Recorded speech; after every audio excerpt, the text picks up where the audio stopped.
शायद ही पहले कभी सुना होगा कि एक बलून तबाही का सबब बन सकता है, लेकिन इजराइल और फिलिस्तीन के बीच बलून से एक बार फिर से जंग की ज्वाला भड़क उठी है। दरअसल फिलिस्तीन के आतंकी संगठन हमास ने इजराइल पर हमले के लिए इस बार रॉकेट की जगह बलून बम का इस्तेमाल किया है, जिससे इजराइल के कई इलाकों में आग लग गई है। जिसके बाद इजराइल ने जवाबी कार्रवाई करते हुए गाजा पर एयर स्ट्राइक कर दी। हमास की इस कायराना हरकत से सीज फायर के बाद एक बार फिर से जंग के शोले भड़क सकते हैं।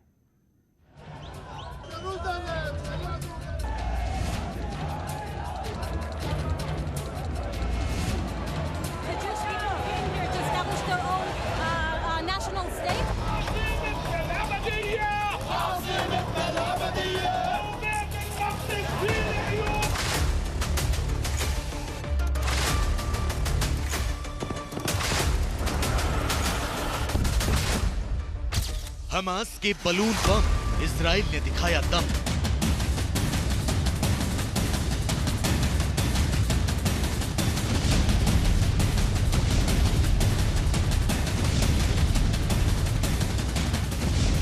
हमास ने उकसाया, फिर शुरू होगी जंग। इजराइल में नई सरकार बनने के बाद पूर्वी यरूशलेम में यहूदियों ने मार्च ऑफ फ्लैग निकाला। यरूशलेम पर इजराइल के कब्जे का जश्न मनाया। हजारों की तादाद में लोग अरब समुदाय के खिलाफ नारेबाजी करते नजर आए। इजराइल की पुलिस को भी पता था कि माहौल खराब हो सकता है, लिहाजा कई जगहों पर बैरिकेडिंग लगा दी गई थी। लेकिन इसके बावजूद अरब समुदाय के लोग भी इकट्ठा हो गए। वो इजराइल के खिलाफ प्रदर्शन करने लगे। We're surrounded by enemies, this is true. But the only way to defeat those enemies is to show strength and strength of conviction. And this is a show of strength. We called the government yesterday to prevent this march in order to prevent escalation and violence. We are not interested in violence.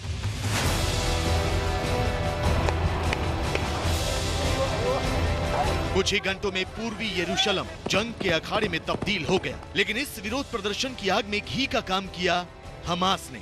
जी हां, फिलिस्तीन के आतंकी संगठन Hamas ने कुछ ऐसा किया जिससे गाजा शहर पर एक बार फिर बम बरसने लगे।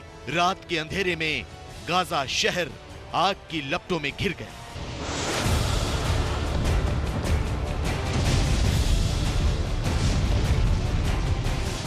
इससे पहले कि हम आपको इजराइल के गाजा पर किए गए ताजा हमलों की तस्वीरें दिखाएं, देखिए हमास ने किस तरह बलून बम से एक बार फिर जंग जैसे हालात पैदा कर दिए। दरअसल हमास ने गाजा से बलून में बारूद भरकर इजराइल की ओर छोड़े।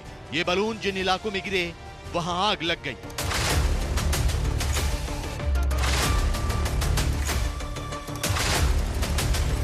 आप तस्वीरों में देख सकते हैं किस तरह हमास के आतंकी बलून बम तैयार कर रहे हैं।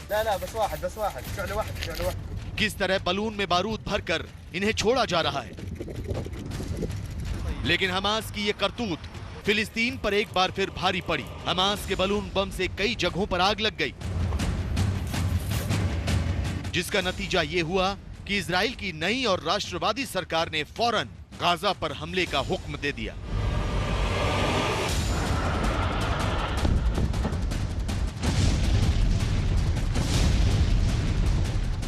इसके बाद जो हुआ वो आपके टेलीविजन स्क्रीन पर है।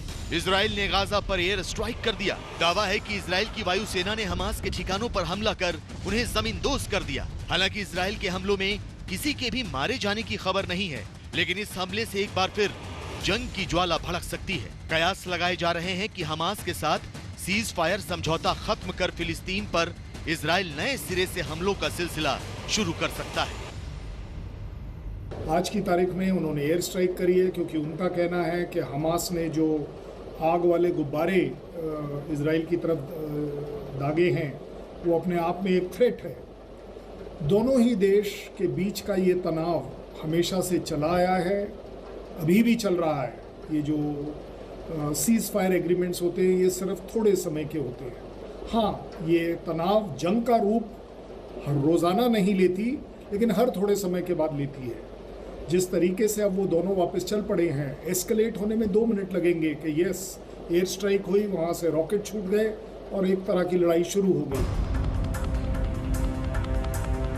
जानकारों का मानना है कि इजराइल में नफ्ताली बेनेट की सरकार बनने के बाद गाजा और हमास के ठिकानों पर हमले बढ़ सकते हैं। इसलिए क्योंकि नफ्ताली बेनेट कट्टरपंथी यहूदी नेता के तौर पर जाने जाते हैं। बेनेट ज्यादातर यहूदी टोपी या कहें किप्पा लगाकर रखते हैं। नफ्ताली बेनेट फिलिस्तीन का वजूद नहीं मानते, हालांकि उन्होंने अपनी गठबंधन सरकार में अरब मुस्लिमों की पार्टी को भी शामिल किया है। लेकिन ऐसा माना जाता है कि वो कट्टर यहूदियों को नाराज नहीं कर सकते। बेनेट सरकार ही नहीं, इजराइल का अगर कोई एक नॉर्मल सिटीजन भी अगर कल प्राइम मिनिस्टर बन जाता है, उसका ये एम जरूर रहेगा कि हमास सवाल ही नहीं उठता कि वो एग्जिस्ट कर पाए, और उसके खिलाफ सभी इजरायली एकजुट हैं, चाहे वो नए प्रेसिडेंट प्राइम मिनिस्टर हो, चाहे वो पुराने हो। ये तो नेतन्याहू से भी अगर आज आप पूछेंगे तो उनका स्टैंड ज्यों का त्यों रहेगा। मुझे लगता है बेनेट सरकार अपने आप में एक एग्जेम्पलरी लड़ाई लड़कर देगी। 49 साल के नफ्ताली बेनेट ने खुले तौर पर फिलिस्तीन की आजादी और उसके अलग मुल्क बनाए जाने का सैकड़ों बार विरोध किया है। वेस्ट बैंक और यरूशलेम में यहूदियों की बस्तियां बसाने पर जोर देते रहे हैं। ऐसे में हमास ने अगर बलून बम या रॉकेट हमले कर इजराइल को उकसाने की कोशिश की तो नफ्ताली बेनेट पहले से कहीं ज्यादा और घातक हमले कर उसके ठिकानों को तबाह करने का ऑपरेशन छेड़ सकते हैं, जिससे होगा ये कि गाजा शहर एक बार फिर धुएं और बारूद के बदलों में गुम हो जाएगा। एक बार फिर गाजा लाशों के शहर में तब्दील हो सकता है। जिस तरीके से अब वो आग के बलून्स भेज रहा है इजराइल की तरफ, ये सब एक अपने आप में स्तर गिरा रहा है और लड़ाई का स्तर बढ़ा रहा है, क्योंकि यकीनन बात सही है कि इजराइल अपनी प्रोटेक्शन के लिए कुछ भी करेगा, और अब हमास पूरे वर्ल्ड में एक तरीके का टेररिस्ट ऑर्गेनाइजेशन बनता चला जा रहा है। ये हमास के लिए, पैलेस्टीन के लिए अच्छा नहीं है, मानवता के लिए अच्छा नहीं है। फिलहाल इजराइल की ओर से एयर स्ट्राइक के बाद माहौल शांत है, लेकिन हमास के आतंकी एक बार फिर कोई नापाक हरकत को अंजाम दे सकते हैं। लिहाजा इजराइल डिफेंस फोर्सेस के जवान मुस्तैद हैं। इजराइल की वायु सेना अलर्ट मोड पर है।